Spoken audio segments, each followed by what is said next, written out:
Magandang hapon po sa inyong lahat at live mula dito sa Pag-asa Weather Forecasting Center. Narito na ang lagay ng ating panahon ngayong araw ng Huwebes, January 29, 2026. Sa ating latest satellite images, makikita po natin patuloy pa rin yung pag-iral ng Northeast Monsoon o hanging amihan, partikular na sa Luzon at Visayas. Makikita ho ninyo, maninipis, halos walang mga kaulapan na nakakaapekto dito sa bahagi ng Luzon at Kabisayaan dito sa ating bansa. Habang maulap na kalangitan ang mararanasan na may mga malaking posibilidad ng mga pag-ulan sa bahagi naman ng Mindanao, lalong-lalo na po sa may silangang bahagi ng Mindanao. Inaasahan kasi natin, posibleng magkaroon po ng shear line dito sa may eastern section ng Visayas at Mindanao, at maaaring sa mga susunod na araw ito ay magdadala ng mga pag-ulan, lalong-lalo na sa may silangang bahagi ng Visayas at Mindanao. Ang magandang balita naman po sa ngayon, wala tayong minomonitor na anumang low pressure area, posible po hanggang sa pagtatapos nga ng buwan ng Enero, wala na po tayong inaasahang bagyo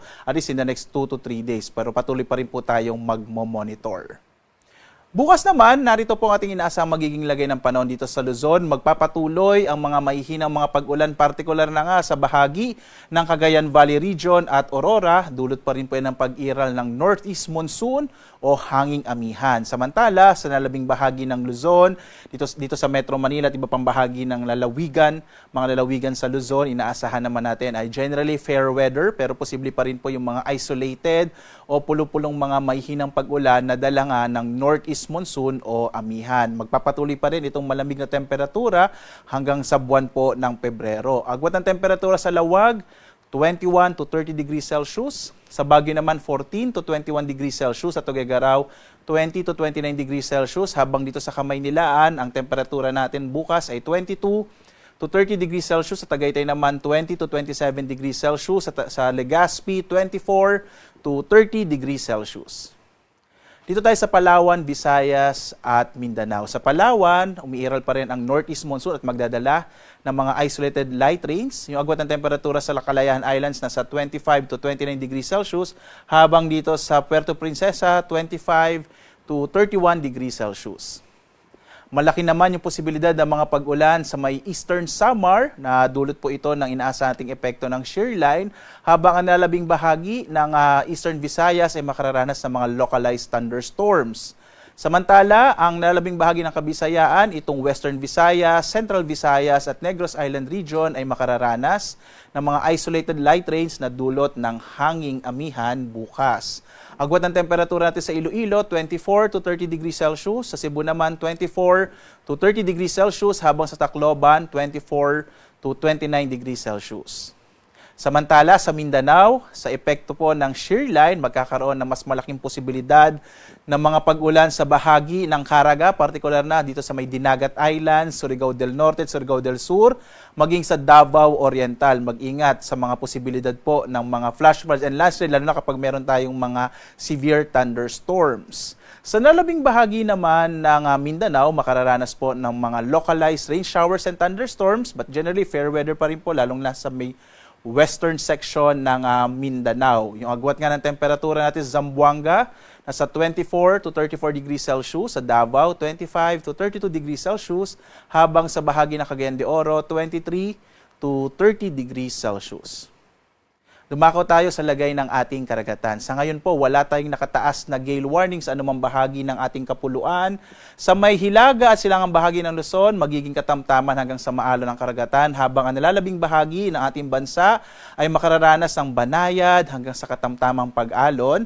Mag-ingat pa rin po, lalong-lalo na kapag may mga thunderstorms na kung minsan nagpapalakas ng alon ng karagatan, lalong-lalo na po yung mga maliit na sasakyang pandagat at maliliit na mga bangka. Narito naman natin inaasahang magiging lagay ng panahon, lalo na po this weekend. Makikita po natin sa Metro Manila at Baguio City, mananatili yung epekto ng hanging amihan at magdadala po ito ng mga isolated light rains this coming weekend.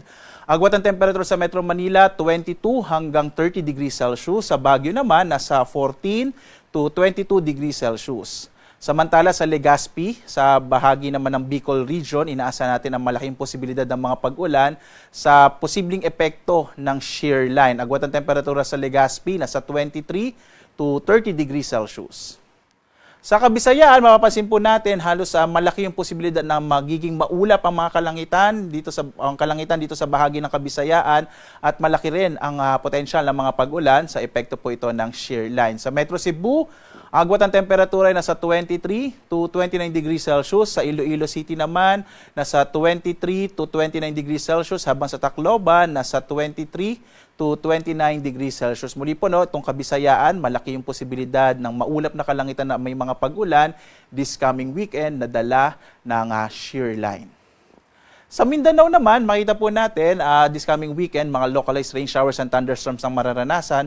Posibleng medyo may mga pag-ulan sa Cagayan de Oro City sa araw ng Sabado. Agwat ang temperatura sa Metro Davao in the next 3 days ay nasa 24 to 32 degrees Celsius. Sa Cagayan de Oro naman, nasa 22 to 30 degrees Celsius, habang sa Zamboanga City, nasa 24 to 35 degrees Celsius.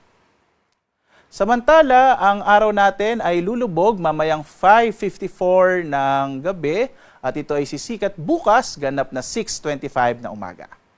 At muli po, sundan tayo sa iba't ibang mga social media platforms sa X, sa Facebook at YouTube at sa dalawang websites ng Pag-asa, pag-asa.dc.gov.ph at dito po sa panahon.gov.ph kung saan makikita nyo po real-time ang mga warnings na inilalabas ng ating ahensya. Makikita nyo po ang mga heavy rainfall warnings, thunderstorm advisories, rainfall information at flood advisories sa buong bansa. Nakamapa po ito real-time, kaya bisitahin na itong panahon.gov.ph. At live naman po nagbibigay update mula dito sa Pag-asa Weather Forecasting Center. Ako naman si Obet Badrina. Maghanda po tayo lagi para sa ligtas na Pilipinas. Maraming salamat po sa inyong pagsubaybay.